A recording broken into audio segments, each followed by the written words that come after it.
మన ప్రభువును రక్షకుడైన యేసు క్రీస్తు అతి శ్రేష్టమైన నామాన్ని బట్టి ఈ ఉదయకాల హోసన్న దైవ సందేశాలు అనే కార్యక్రమం వింటున్న దేవుని బిడ్డలైన మీ అందరికీ హృదయపూర్వక వందనాలు తెలియచేస్తున్న ప్రభు కృప మెండుగా మీ మీద కుమ్మరించబడున గాక. ఈ శుభవేళ ఒక విషయాన్ని మీ జ్ఞాపకం చేస్తాను. ఒకసారి జరిగిన సంఘటన. యేసు ప్రభు వారిని సిలువ వేసి సిలువ మరణానికి అప్పగించారు. ఆయన చనిపోయారు. చనిపోయిన తర్వాత ఆ యేసు ప్రభు మరణించినప్పుడు ఆయన వాళ్ళు శిష్యులు ఇంచుమించు ఆయన దగ్గర తిన్నవాళ్ళు, విన్నవాళ్ళు, విమర్శించిన వాళ్ళు ఎవ్వరూ సమీపంగా లేరు.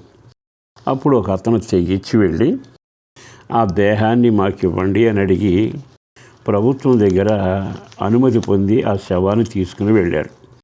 వెళ్ళాక తాను సొంతగా తొలిపించుకున్న సమాధిలో పెట్టడం జరిగింది.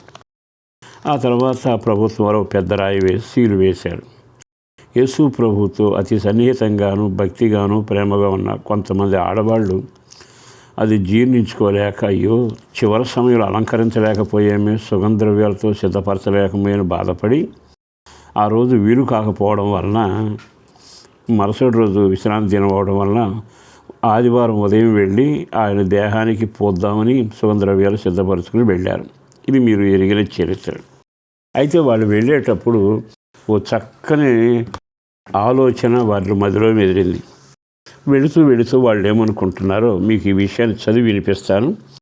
మార్క్స్ వార్త 16వ అధ్యాయం 2వ వాక్యం. ఆదివారం పెందరక్కడ లేచి బయలుదేరి సూర్యోదయమైనప్పుడు సమాధి యొద్దకు వచ్చుచుండగా సమాధి ద్వారం నుండి మన కొరకు ఆ రాయి ఎవరు పొర్లించును అని చెప్పుకుంటూ అది పెద్ద రాయి అంటూ వచ్చారు. అంటే వీళ్ళు వెళ్ళేదానికి ఆయన్ని కలవడానికి ఆ సుగంధద్రవ్యాలు దేహానికి పోయటానికి ఇప్పుడు ఒక సమస్య వచ్చింది.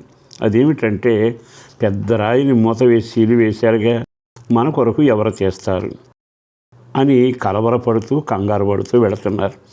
అంటే కొన్నిసార్లు మన జీవితంలో కూడా కొన్ని గమ్యాలు చేరాలంటే పెద్ద రాళ్ళు అడ్డంగా ఉంటాయి. కొన్నిసార్లు పథకం సాధించాలనుకుంటాం, సమస్యలు ఎక్కువగా ఉంటాయి. సమాజంలో పోటీతత్వం ఉంది, ప్రతిదానికి పోటీ. కొన్నిసార్లు ఇది మనం గెలవలేము, ఇది సాధించలేమని నిరాశపడుతూ ఉంటాం. ఎందుకు నేను ఈ మాట చెబుతున్నాను అంటే, నడుస్తున్న చరిత్రలో కోట్లు పెట్టి వ్యాపారం పెట్టిన వారికి పెద్ద సమస్యలు వస్తున్నాయి, పెద్ద రాళ్ళు. లేదు భక్తిలో సాగుదాం అనుకున్న వాళ్ళకు ముందుకు సాగలేక కొన్ని పెద్ద రాళ్ళు అడ్డు వస్తూనే ఉంటాయి. కొంతమంది జీవితంలో మనం అది సాధించగలం అనుకుంటాం, కానీ సాధించలేం. ఇక్కడ నేను చెప్పాల్సిన మాట ఏమిటంటే, వాళ్ళు వెళుతూ అనుకుంటున్నారు మన కొరకు ఆ పెద్దరాయి ఎవరు దొర్లిస్తారు. అది తొలిపోతేనే కదా మనం గమ్యాన్ని చేరతాం, ఆయన చూడగలుగుతాం, ఆయన దేహాన్ని పుయ్యగలుగుతాం. ఇట్లాంటి సమస్య మీ జీవితంలో చాలాసార్లు రాలా? చాలాసార్లు సమస్యలు మిమ్మల్ని అడ్డుగా నిలబెట్టి ఇది మన వల్ల కాదు అనుకోలే. అయితే అది పెద్ద రాయి అని అక్కడ రాయబడింది. వీడు సతమతపడుతూ వెళతా ఉన్నారు. అంటే వీడికి ఒక పరిష్కారం కావాలి, అడ్డు తొలగిపోవాలి. ఎవరు చేస్తారు? ఇదే మన సమస్య వచ్చినప్పుడల్లా ఎవరి దగ్గరికి వెళితే పరిష్కారం, ఎవరో చెప్పుకుంటే బాగుంటుంది, ఎవరో కాడు పట్టుకుంటే బాగుంటుంది, ఎవరి ద్వారా ఈ పని అవుతుంది, ఇదే ఆలోచనతో సాగుతాంగా. కానీ శుభవేళ ఒక మాట నేను చెబుతాను, జాగ్రత్తగా వినండి. సమస్య ఎంత పెద్దదైన పరిష్కారం కూడా దేవుడు సునాయాసంగా చేయగలిగిన వాడు. కారణం ఏమిటో తెలుసా? ఆయన సృష్టికర్త. సృష్టించిన తర్వాత తన సృష్టిలో ఏదైనా లోపం వస్తే సరిచేసేవాడు ఆయనేగా. కారును తయారు చేసిన వాడు, కారును రిపేర్ చేయగలిగిన వాడేగా. ఈరోజు ప్రియ దేవుని బిడ్డలారా, మీ జీవితంలో మీ పయనానికి, మీ వివాహానికి, మీ ఆరోగ్యానికి, మీరు చేసే ప్రయత్నాలకి, విశ్వాస యాత్రకి ఏది పెద్దరా అడ్డుగా ఉన్నా కంగారు పడకండి. కారణం ఏమిటంటే, ఎవరు దొర్లిస్తారు అనుకోవడం కంటే సృష్టికర్త వైపు తిరగగలిగితే ఆయన వెంటనే అంటాడు, ఆ కింద అధ్యాయంలో రాస్తాడు, దూత వచ్చింది, రాయిని దొర్లించి ఆ రాయి మీద కూర్చుంది. అంటే నీ ఆటంకాలు దొర్లించే సహాయం పరలోకం నుంచే నీకు వస్తుంది. నువ్వు అందుకు చేయగలిగింది వల్ల ఒక్కటే, మనుషుల వైపు తిరగడం, సొంత ప్రయత్నాలు చేయడం, మనకు మనమే ప్రయాసపడటం కాస్త ఆపి దేవుని వైపు చూడటం. ఎందుకు చూడాలంటే సృష్టికర్త, తొలగించేవాడు, సృష్టించేవాడు, సముద్రాన్ని కలుగజేసినవాడు, ఆరబెట్టేవాడు, జీవితంలో బండ ఇవ్వగలిగినవాడు, ఓటను పుట్టించగలిగినవాడు ఆయనే కదా. ఆయన వైపు తిరగండి.